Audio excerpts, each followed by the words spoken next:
에베소서 4장 13절에서 16절 말씀 우리 한 절씩 교독하시면서 말씀을 받겠습니다.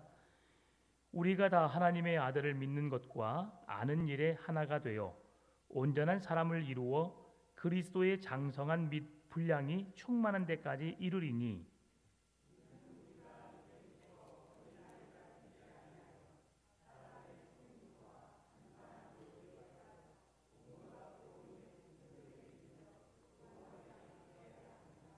오직 사랑 안에서 참된 것을 하여 범사에 그에게까지 자랄지라. 그는 머리니 곧 그리스도라.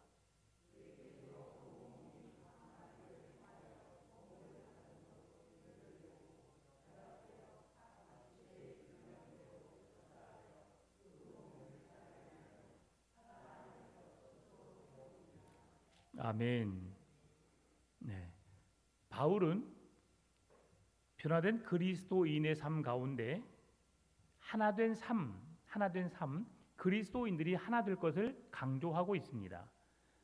지난 시간에 우리는 교회 안에 있는 모든 지체들이 서로 각각 다른 지체의 모양을 가졌지만 그들은 주 안에서 한 몸, 한 지체라는 사실을 우리가 배우게 되었습니다. 주님이 원하시는 것은 하나입니다. 성부, 성자, 성령 하나님이 하나이듯이 그의 몸된 교회가 하나이길 원하고 성도들이 하나가 되기를 원합니다. 그래서 우리는 각 교회마다 자기 교회, 내 교회가 아니라 주 안에서 같은 교회임을 함께 고백하며 또 그 모든 교회가 하나님이 원하시는 한 방향으로 나아가야 할 것을 성경은 늘 말하고 있습니다. 오늘 본문은 신앙 공동체의 성숙을 위해서 하나의 주제를 담고 있는데요. 특별히 13절은 신앙 공동체가 나아가야 할 성숙의 방향에 대해서, 그리고 14절, 15절은 구체적으로 추구해야 할 삶과 성숙해야 되는 이유에 대해서, 그리고 16절은 신앙 공동체가 성숙할 수 있는 비결을 우리에게 말씀해 주고 있습니다. 여러분 그거 아십니까? 성경을 읽기만 해도 하나님의 능력이 나타난다는 사실을요. 내가 믿음이 있든 없든 그 말씀에는 능력이 있는 줄 믿습니다. 그 말씀 자체에 능력이 있고 그 말씀 자체에 권세가 있습니다. 어떤 한 사람이 예수 믿는 것이 너무 못마땅스러워서 어떻게 하면 예수 믿는 사람들을 믿지 못하게 할까라고 고민하다가 그가 생각해낸 것이 뭐냐면 내가 성경을 한번 읽어보자. 성경을 읽고 무엇이 잘못되었는지, 그래서 그들에게 이런 부분을 믿지 못하는 부분이 생겼기 때문에 당신은 예수를 믿으면 안 됩니다 라는 그런 논리로 그 사람들을 예수 믿지 못하게 하려고 본인이 성경을 읽기 시작했다고 합니다. 성경을 한 번, 두 번 읽다 보니까 성경이 틀린 것이 없더래요. 성경이 틀린 것이 없고 계속해서 그 성경을 읽다 보니까 성경이 믿어지더란 것이죠. 여러분, 성경은 우리가 반박한다고 반박할 수 있는 것이 아닙니다. 왜냐하면 하나님께서 1.1핵도 틀림이 없도록 바른 진리의 말씀으로 우리에게 계시해 주셨고 말씀해 주셨기 때문이죠.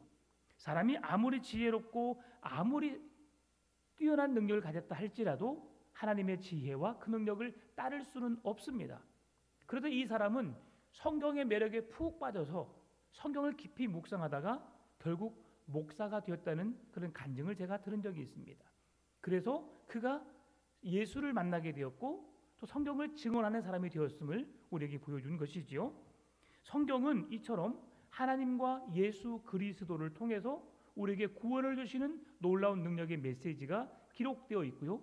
성경을 읽는 자든지 듣는 자든지 그 말씀을 조금이라도 그렇게 접하는 사람들에게는 구원의 은혜가 미칠 수 있음을 우리에게 보여주고 있는 것입니다. 왜 그렇습니까? 성경을 읽기만 해도 예수를 경험할 수 있는 그 사실이 왜 일어나느냐? 디모데후서 3장 16절 17절이 말씀해 줍니다. 모든 성경은 하나님의 감동으로 된 것으로 교훈과 책망과 바르게 함과 의로 교육하기에 유익하니 이는 하나님의 사람으로 온전하게 하며 모든 선한 일을 행할 능력을 갖추게 하려 함이라. 아멘. 하나님의 말씀은, 성경은 하나님의 감동으로 된 것으로 교훈과 책망과 바르게 함과 의로 교육하기에 유익하다. 그래서 누구든지 성경을 읽기만 하면 하나님을 만날 수 있어요. 성경을 안 읽으니까 그 하나님이 어떤 분이신지 모르는 거죠. 우리가 책을 읽어도 그 책을 읽게 되면 글을 쓴 자가 어떤 의도로 어떤 마음으로 그 글을 썼는지를 알 수 있습니다. 마찬가지로 성경을 읽게 되면 성경을 쓰신 하나님께서 왜 이 성경을 기록했는지에 대한 명확한 이유를 알 수 있는 거죠. 그런데 성경을 읽지 않기 때문에, 성경의 말씀을 듣지 않기 때문에, 믿지 않기 때문에 성경이 내게 와닿지 않는 것입니다. 그래서 오늘 바울은 모든 성도가 그리스도 안에서 하나가 되고 온전한 사람을 이루고 그리스도의 장성한 믿음의 분량에까지 자랄 수 있도록 그들을 권면하고 있는데요. 오늘 본문의 13절입니다. 우리가 다 하나님의 아들을 믿는 것과 아는 일에 하나가 되어 온전한 사람을 이루어 그리스도의 장성한 분량이 충만한 데까지 이르리니. 아멘. 오늘 우리에게 원하는 믿음이 무엇인가?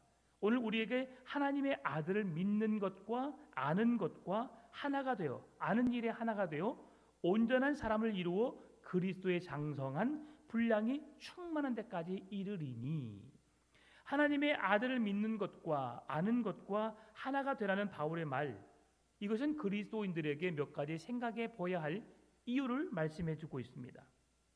다양한 사람들이 다양한 방법으로 예수님을 만났고 또 예수님을 믿기 시작합니다. 그런데요, 똑같이 하나님을 믿기 시작했고 또 우리가 믿는 시기가 다르지만 그렇다고 해서 그 모든 사람의 믿음이 동일하게 뜨겁거나 충만할 수 없음을 우리는 잘 압니다. 먼저 믿었든지 늦게 믿었든지 우리에게 중요한 것은 예수 그리스도가 나의 주님 구원자로 확신 있게 다가올 때에 우리는 그 믿음이 진짜 믿음으로 간직할 수 있는 거죠. 예수님을 진짜 만나지 못했다면 그가 교회는 다니지만 그의 신앙은 뜨거워질 수가 없습니다. 성숙한 신앙으로 성장할 수 없습니다. 우리가 그를 만나야 되는 것이죠. 여러분, 사람을 만난다고 사랑해집니까? 청춘 남녀가 그냥 여러 번 만난다고 사랑이 그들에게 충만해지지 않아요. 사랑할 수 있도록 이해하고 사랑할 수 있도록 그 마음을 가지고 그리고 사랑하겠다고 마음을 먹을 때에 그 사람을 사랑할 수 있는 거예요. 오늘 우리가 하나님을 만나야 합니다. 하나님을 알아야 하는 것이죠. 그리고 그 하나님의 존재를 믿어야만이 우리에게 믿음이 생기는 것입니다. 동일하신 하나님과 예수 그리스도이시기에 누구든지 제대로 알고 믿기만 하면 하나님은 변함이 없으세요. 하나님은 늘 동일하시죠. 우리에게 똑같이 모든 사람에게 동일한 사랑으로 다가오셨고 동일한 사랑을 베풀어 주셨어요.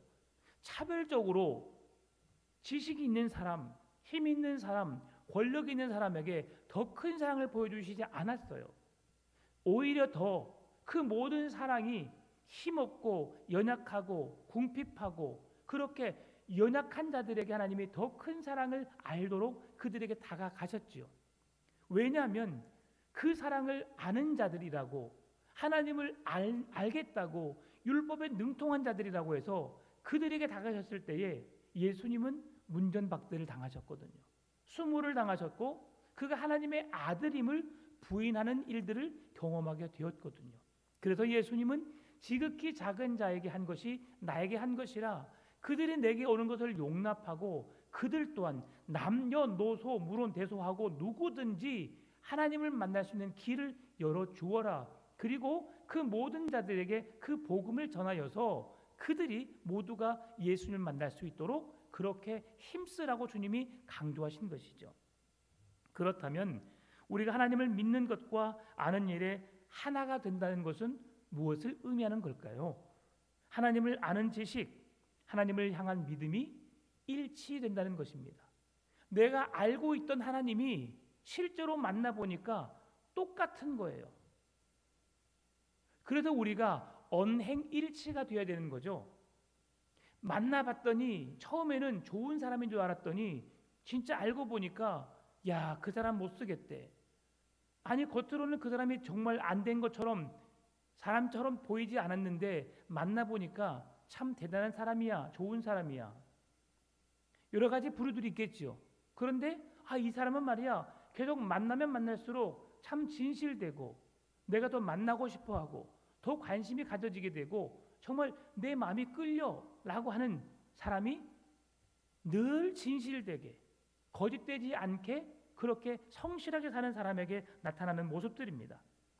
믿음이 무엇냐면 믿음이라고 하는 것은 아는 만큼 아는 지식만큼 믿음은 자라게 되어 있습니다. 또한 내가 믿는 만큼 깨닫게 되어 있어요. 성경을 아는 만큼 하나님이 어떤 분이신지를 우리가 이해할 수 있게 되고 내가 그 사실을 믿는 만큼 그 말씀은 내게 능력으로 나타나게 되어 있습니다. 여러분, 하나님이 행하신 일들 우리는 너무나 잘 알고 있어요. 그런데 그 사건이 구약의 한 사건이요 신약의 한 사건으로 우리가 이해하는 경우가 종종 있습니다. 그 사건들이 오늘 우리에게도 동일하게 나타나고 역사되어진다는 사실을 우리가 믿을 때에 그 사건은 우리에게 능력으로 나타나는 것입니다. 지금도 하나님의 능력은 여전히 나타나고 있어요. 하나님의 일하심은 세계 곳곳에서 나타나고 있어요. 여러분, 지금 우리가 한 70년대, 80년대만 봐도 우리 한국 교회에 부흥회가 많이 있었어요. 그러죠. 그럴 때 여러분 신유 은사, 방언 은사, 여러분 치유의 은사, 여러분 눈으로 분명히 목격하신 분이 계실 겁니다. 저도 보았어요. 방언 은사는 순간 일주일에 일본 방언, 러시아 방언, 미국 방언 하면서 여러 가지 방언을 하는 것도 보았고요. 또한 치유의 은사, 바로 그냥 그 즉시 바로 그를 고치고 회복하는 일들도 있었어요. 이제 어떤 그것을 하나의 연출해서 남을 속이는 그런 집단들도 있었지만 실제로 일어난 일들이죠. 그런데 그러한 것들이 지금 어때요? 일어나요, 안 일어나요? 여전히 일어나고 있지만 우리가 그 사실을 몰라요. 왜 그런지 아세요? 우리가 이 세상에 안주하고 살기 때문에 그런 거예요.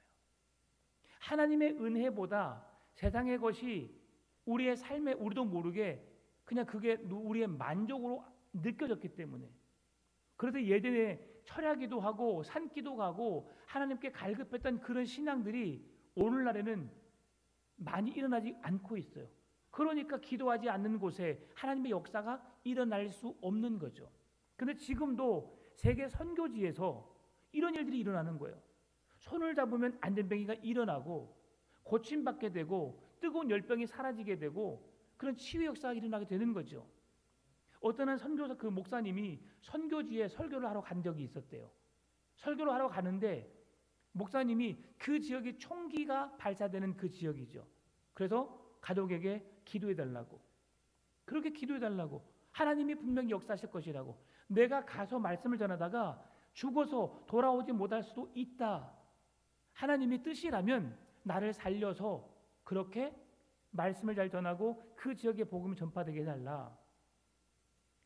그래서 설교 시간이 되었고 성도들이, 그의 목사의 가정들이 기도하기 시작했어요. 시차가 있기 때문에 그 시간이 언제인지 모르죠. 그러나 하나님이 감동을 주셔서 기도하게 하셨고 그 목사님이 설교할 타이밍에 성도들이 뜨겁게 기도를 하게 되었어요. 아니나 다를까 저 뒷자리에서 어떤 한 남자가 일어나더니 목사를 향해서 총을 딱 겨누고 팡 쏜 거예요. 누군가가 뒤에서 총을 겨누고 있다면 어떻게 생각할까요? 어떻게 느껴질까요? 소멸되겠죠. 그런데 그 목사님은 담대히 말씀을 전했어요. 하나님의 뜻이기라 생각하고 하나님이 역사하실 것이라 생각하고 그랬더니 총이 불발이 될 수가 없는데 딱딱 총, 그냥 빈 총을 쏘는 것처럼 딱딱 소리만 나는 거예요. 그러니까 소리가 나니까 사람들이 뒤를 돌아보겠죠. 그래서 그 사람은 급히 도망을 갔더래요. 이게 실제 있었던 일입니다. 하나님은 지금도 역사하세요. 하나님의 복음을 증가하기 위해서 그 사람을 살리겠다 생각하신다면 그런 위험한 상황 속에서도 건지시거든요. 그 하나님을 믿고 신뢰하시기 바랍니다. 하나님은 여전히 일하시고 여전히 역사하시고 여전히 우리와 함께 하시는 하나님이심을 여러분 늘 믿음으로 그 하나님을 신뢰하시기 바랍니다. 에베소 교회는 신실한 교회였어요. 그런데 오늘 바울이 그 에베소 교회를 향해서 뭐라고 말하고 있어요? 그들에게 하나님을 아는 것과 믿는 것에서 더욱 자라가라라고 말하고 있는 거예요. 왜? 그리고 그들에게 우리라는 표현을 통해서 자신을 포함한 모든 믿는 자들이 한 사람뿐만이 아니라 모든 성도들이 그리스도를 향한 장성한 믿음의 분량에까지 자라야 할 것을 말씀해 주고 있는 거예요. 그래서 성도들이 서로를 격려하고 서로 돌아보아 서로 칭찬하고 권면하며 서로의 신앙이 성장하도록 함께 돕는 거죠. 여러분, 우리 중에 믿음에 대한 지식과 믿음의 균형이 깨진 사람이 있을 수 있어요. 하나님을 믿다가 나도 모르게 그 믿음이 아닌 불신으로 그렇게 바뀌어질 수가 있어요.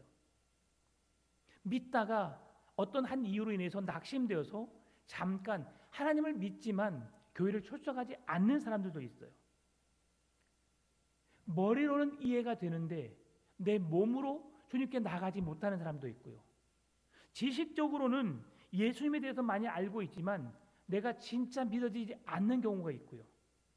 내 삶 속에서 예수님을 인정하고 싶은데 인정하지 못하면서 나도 모르게 계속 그를 부인하고 그와 점점 멀어지는 삶을 사는 사람들이 분명히 있어요.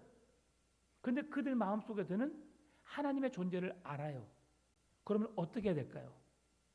우리가 먼저 믿는 우리들이 솔선수범하여서 믿는 자의 삶을 우리의 말과 언행을 통해서 나타내야 하는 거예요. 그래서 그리스도인들은 세상 사람들과 달라야 합니다. 세상 사람들은 생각 없이 말하고 자기 이기적인 생각과 주관으로 모든 것을 말하고 행동해서 누가 아파하고 누가 힘들어하는 것 별로 신경 쓰지 않아요. 내가 잘 되면 되고 내가 잘 먹고 잘 살면 되고 나에게 문제가 없으면 되는 거예요.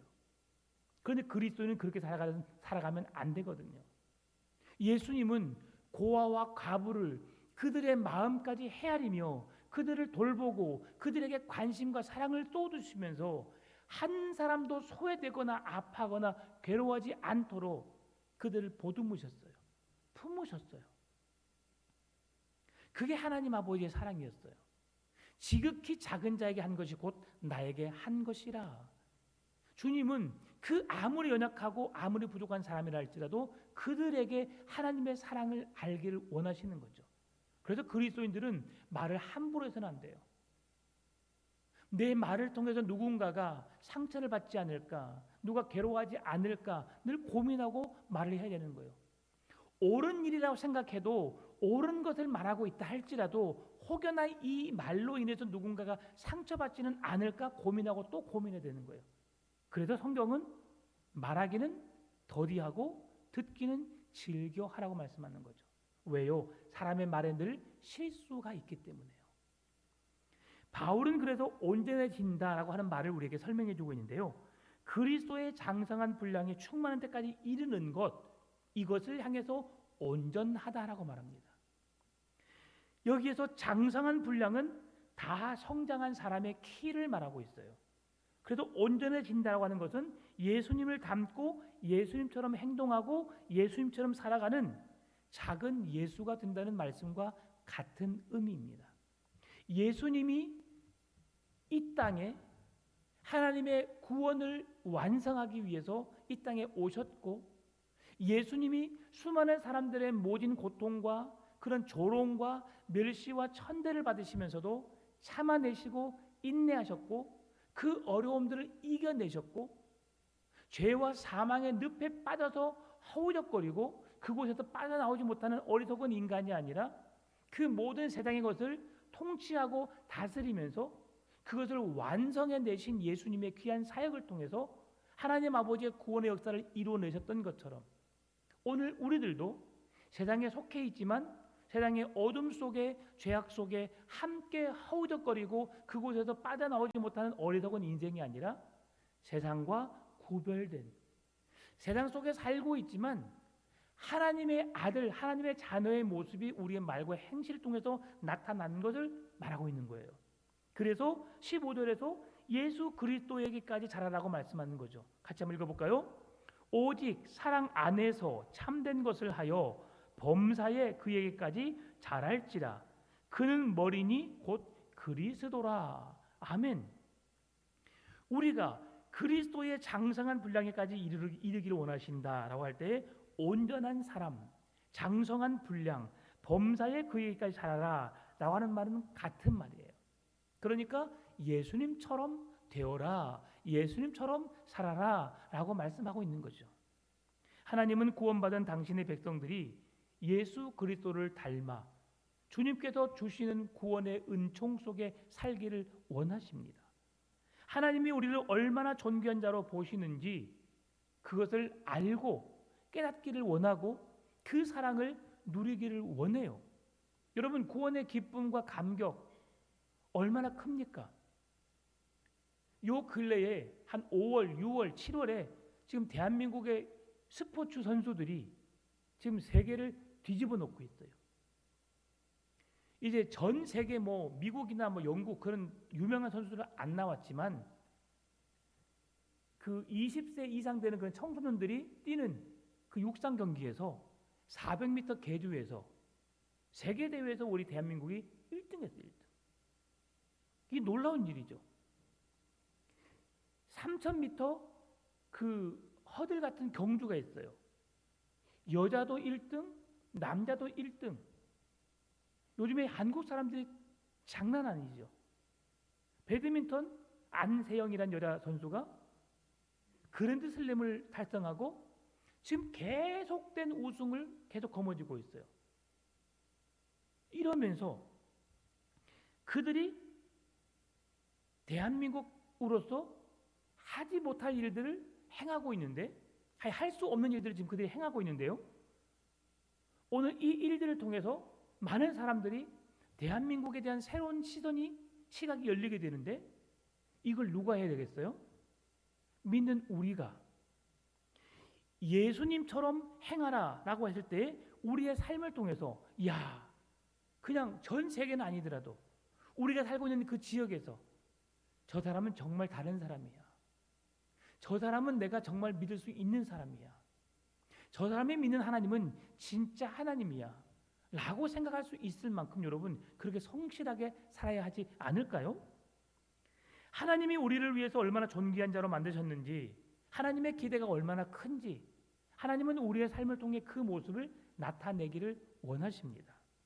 온전한 사람이 되기 위해서 노력하라고 말씀하시는데, 오늘 우리가 어린 아이의 단계로 남아 있으면 매우 위험하기에 우리에게 신앙이 성장하고 그리스도의 장성한 분량에까지 이르기를 주님이 원하고 계시다는 사실이죠. 오늘 본문의 14절입니다. 이는 우리가 이제부터 어린 아이가 되지 아니하여 사람의 속임수와 간사한 유혹에 빠져 온갖 교훈의 풍조에 밀려 요동하지 않게 하려 함이라. 아멘. 이 말씀에는 언약 공동체의 모습을 다양하게 표현하고 있습니다. 어린 아이가 되지 말라, 속임수와 간사한 유혹에 빠지는 인생이 되지 말라, 온갖 유혹의 풍조에 밀려 요동하지 말라라고 말하고 있어요. 성경을 보면 예수님이 어린 아이를 내게 오는 것을 금하지 말고 어린 아이와 같지 아니하면 하나님의 나라를 얻을 수 없다라고 말하고 있죠. 그런데 오늘 말씀에서 어린 아이가 되지 말라고 말하고 있어요. 이건 무슨 말씀일까요? 사람은 성장해야 돼요. 어린 아이의 수준에 1년이 지나고 2년이 지나고 10년이 지났는데 어린 아이로 멈춰 있는 것을 주님은 원하지 않는다는 거죠. 가난아이가 태어났어요. 태어난 아이가 성장해야 되죠. 시간이 지나면 지날수록 그 아이는 계속해서 기어다니던 애기가 걸어다니는 애기가 뛰어다니는 애기가 더 커 성장해서 성인이 되어야 되겠죠. 마찬가지로 믿음 또한 항상 어린아이의 수준, 부모가 우유를 먹여주고 이유식을 먹여주는 그 수준이 아니라 스스로 영적으로 깨어서 말씀을 먹고 곱씹으면서 그리스도의 장성한 믿음의 분량에 이르는 수준에 이르도록 오늘 바울은 에베소 교회 성도들에게 그렇게 권면하고 있다는 사실이죠.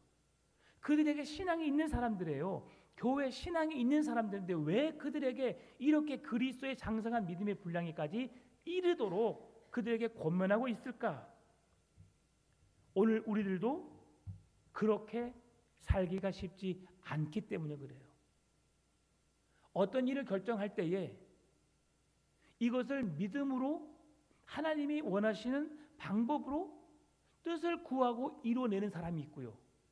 아니면 그것이 하나님의 뜻일 줄 알지만 그것이 오히려 하나님의 일을 막는 경우도 종종 있어요. 우리가 제대로 알지 못하죠. 그러나 그래서 우리가 하나님의 뜻을 이루기 위해서 노력해야 되고요. 그래서 사람들의 말에 유혹되거나 현혹되지 않기 위해서 우리가 노력해야 되는 거예요.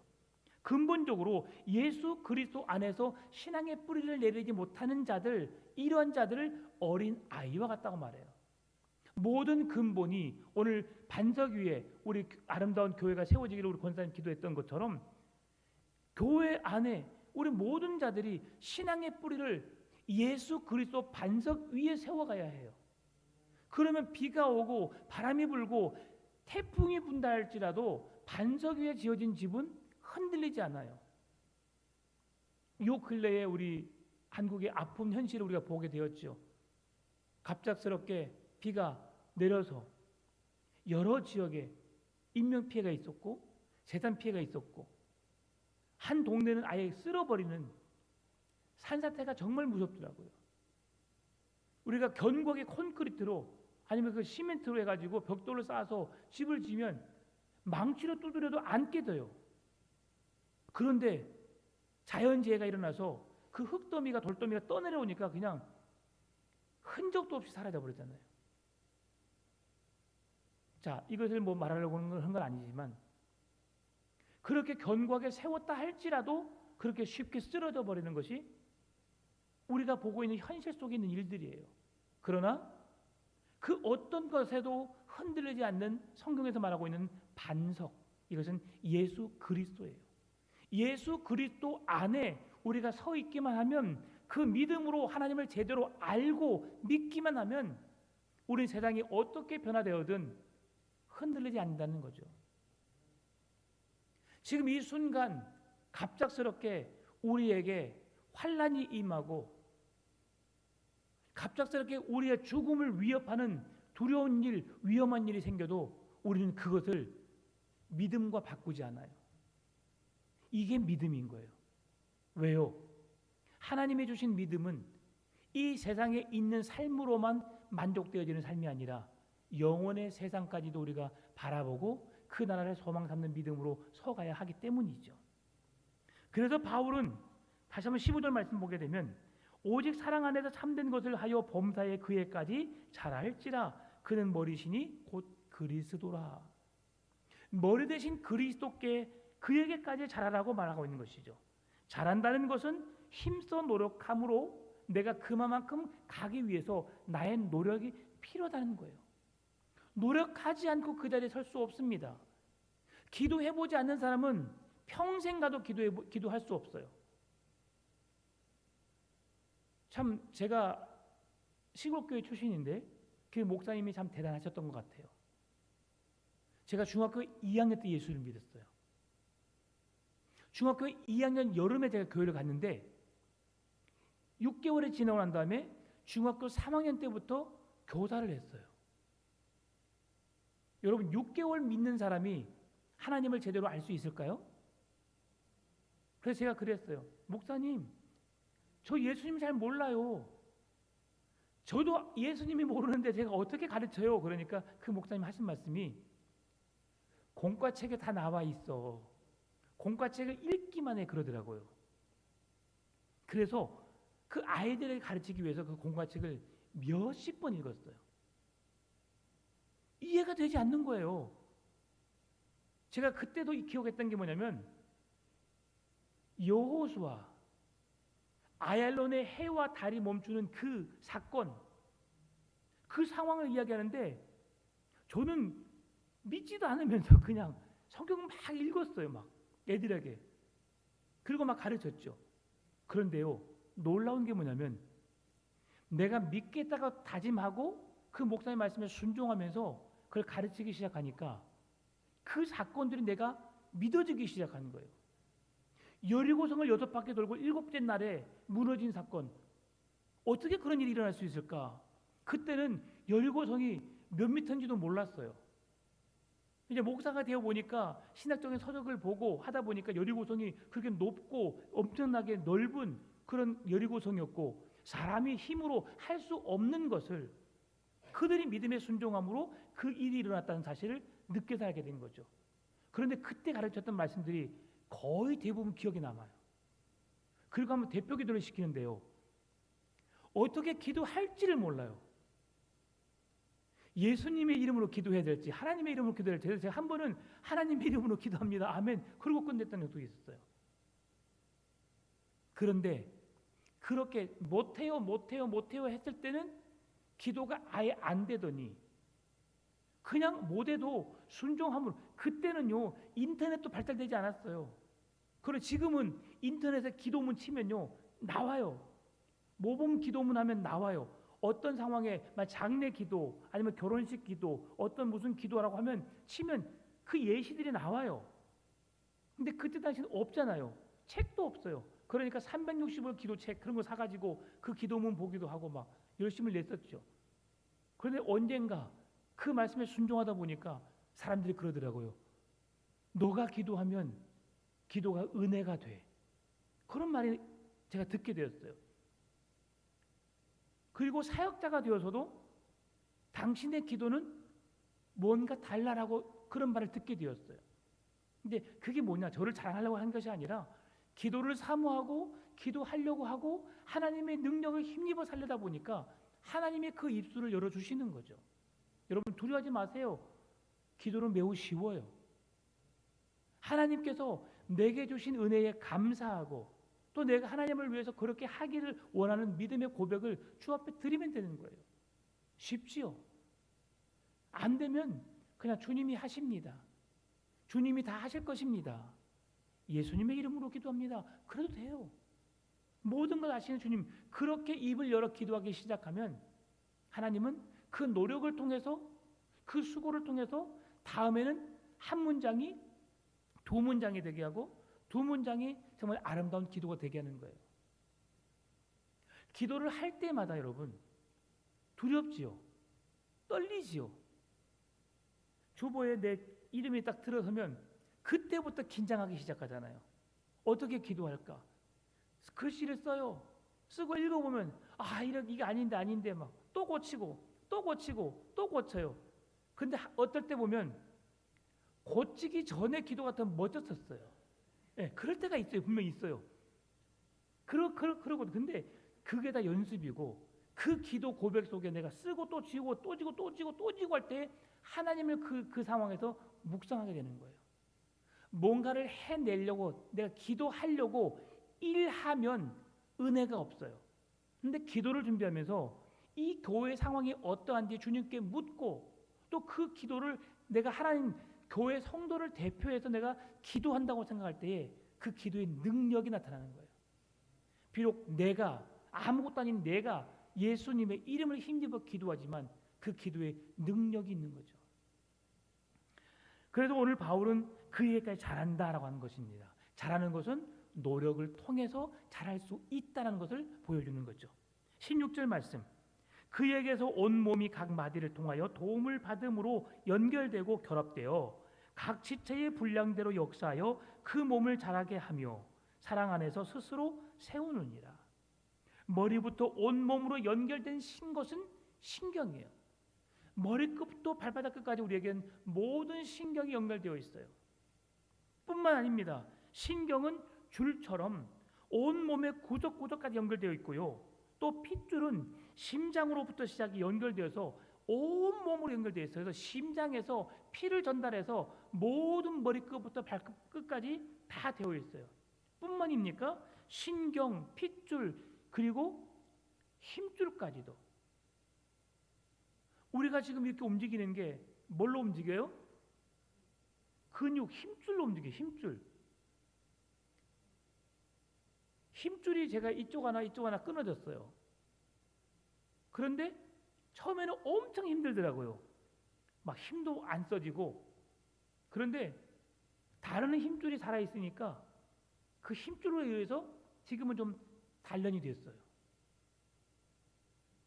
공을 던지면요, 제가 어깨 힘이 좋아서 엄청 멀리 날렸어요.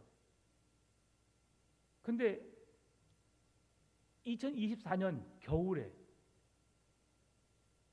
아들하고 같이 눈을 뭉쳐가지고 눈을 던지는데, 아들은 저 멀리까지 던지는데 저는 거기 3분의 1도 못 날아가요.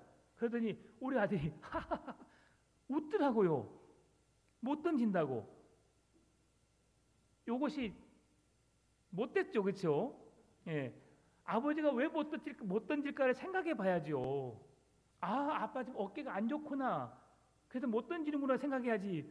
못 던지는 것처럼 그 마음이 있었겠지만 표현 안 했겠지만, 근데 한편으로도 대견스러웠지. 야, 우리 아들이 많이 컸구나.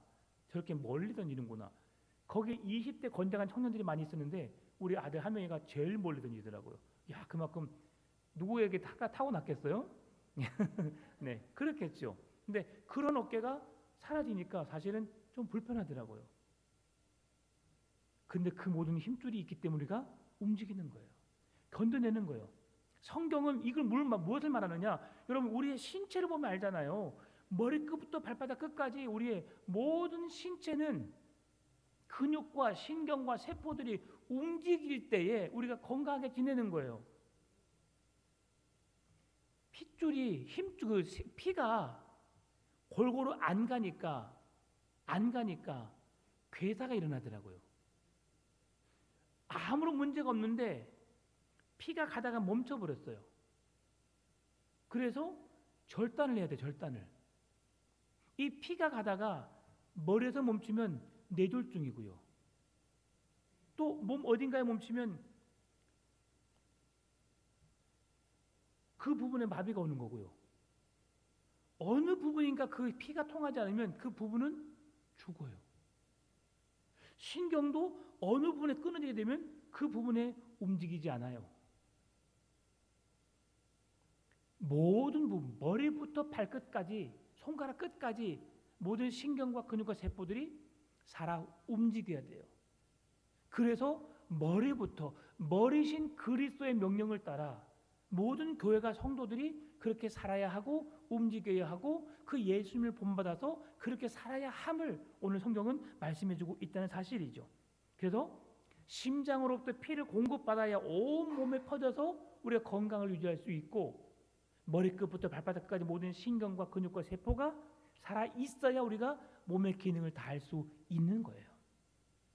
교회란 세상의 경영 원리로 세우는 곳이 아닙니다. 세상의 방법대로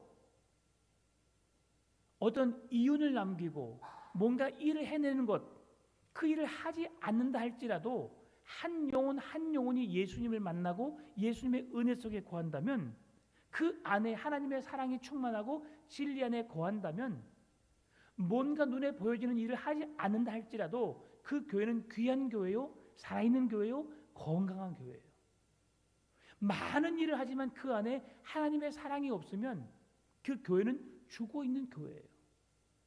우리가 뭔가 남에게 보여주기식이 아니라 먼저 우리의 내실, 우리 안에 있는 신실한 믿음으로 우리가 건강한 믿음으로 서 있어야 하고, 이 건강한 믿음은 세상에 많은 사람들에게 영향력을 미칠 수 있는 그 믿음으로 서야 한다는 사실이에요. 말씀을 깨닫기 위해서, 우리가 말씀을 지키기 위해서 우리가 얼마나 노력하는가, 오늘 우리 자신을 돌아보면 좋겠습니다. 예수 그리스도에게까지 자라기 위해서는 머리이신 예수님의 도우심이 반드시 필요해요. 그리고 성도들 간에는 서로 지체들이 서로 돕고 협력하여 함께 선을 이루기 위해서 노력을 해야 되는 거예요. 그래서 교회는 누구 한 사람에 의해서 이끌어가는 교회가 아니라 모든 성도들로 하여금 교회가 세워지게 되고 함께 지어져 가는 아름다운 교회 공동체가 되어줘야 하는 것이죠. 말씀을 마무리합니다. 바울은 그리스도에게까지 자라야 한다는 말씀을 한 사람, 한 개인뿐만이 아니라 온 몸, 모든 성도들이 그렇게 자라야 함을 강조하고 있습니다. 온 몸이 머리이신 예수 그리스도께 연결되어져서 머리의 명령으로 움직여지는 것처럼 머리신 그리스도의 명령을 따라 교회가 그 명령을 지켜 행해야 함을 말씀해 주고 있습니다. 이 모든 명령을 바울이 마지막으로 강조하는 게 뭐냐면 오늘 본문의 마지막 16절에서 사랑 안에서요. 사랑 안에서. 우리에게 사랑이 없으면 우리는 꽹가리가 되고 사랑이 없으면 아무것도 아니에요, 여러분. 오늘 우리에게 보여주신 하나님이 우리 인류에게 보여주신 가장 값진 최고의 귀한 것이 뭐예요? 사랑이에요. 사랑. 믿음, 소망, 사랑. 그 중에 제일은 사랑이라. 왜 그래요? 하나님이 우리를 사랑하지 않았다면 독생자 예수 그리스도를 우리에게 내어주지 않았어요. 사랑하지 않는다면 그를 품을 수 없고 그를 이해할 수 없고 그를 용서할 수 없어요. 어떻게 그 사람이 어떤 사람인데 내가 용서해? 그 사람이 내게 한 일을 생각하면 나는 용서할 수가 없어. 그런데 하나님이 나를 사랑하셨기 때문에 그 사랑이 너무 크기에 그에 비하면 아무것도 아닌 것을 알기에 우리들 또한 예수님의 사랑에 젖어서 그 사랑으로 용서할 수 있고 이해할 수 있고 그렇게 사랑을 표현할 수 있는 거죠. 말씀을 드렸지만 한 번 더 이 말씀하고 마치겠습니다. 미국에서 있었던 일이에요. 한 친구들이 장난삼아 친구를 괴롭히다가 친구가 죽었어요. 그리고 그 아이가 그 판사 앞에 서서 뉘우침이 없고 미안한 마음이 없는 가운데 있어요. 그리고 그 부모에게 묻습니다. 마지막으로 판사가 저 아이들을 어떻게 할까요? 반성하지 않고 용서를 구하지 않고 미안한 내색이 전혀 없는 그들을 내 아들과 같이 똑같은 그런 상황에 놓이게 해달라고 말하고 싶었지만 그렇게 그런 마음이 들끓었지만 어느 한 곳에서 그들을 용서하고 사랑하는 메시지 속에서 그들이 눈물을 흘리면서 부모가 고백했어요. 내 아들을 죽인 저들은 내 원수이고 나 또한 저들이 죽어 마땅하지만 내 안에 들끓는 마음이 있습니다. 그들을 용서하고 사랑하라. 주님의 음성이지요. 제가 그 주님의 사랑으로 저 아들을 품겠습니다. 용서하겠습니다. 실제 있는 일이에요. 유튜브에 보면 영상이 있어요. 그래서 그를 용서하기로 했고 이해하기로 했어요. 어떻게 그렇게 할 수 있을까요? 내 아들을 죽인 원수인데. 그런데 하나님도 자기의 독생자 외아들 예수 그리스도를 철저하게 십자가로 내몰고 그를 죄인으로 내몰아서 죽게 만들었어요. 그러나 주님은 그 죽음을 통해서 그 죽음이야말로 인류를 구원할 놀라운 사랑이 되었고 온 인류를 죄와 사망에서 건질 수 있는 유일한 길이 되었던 것이죠. 오늘 우리가 그리스도의 장성한 믿음의 분량까지 그에게까지 자라는데 예수님의 사랑의 마음으로 용서하고 이해하고 예수님이 세상을 사랑하셨던 것처럼 그렇게 사랑하고 용서하고 이해하며 그렇게 믿음의 장성한 분량에까지 이르시는 우리의 믿음 되시기를 주님의 이름으로 축원합니다.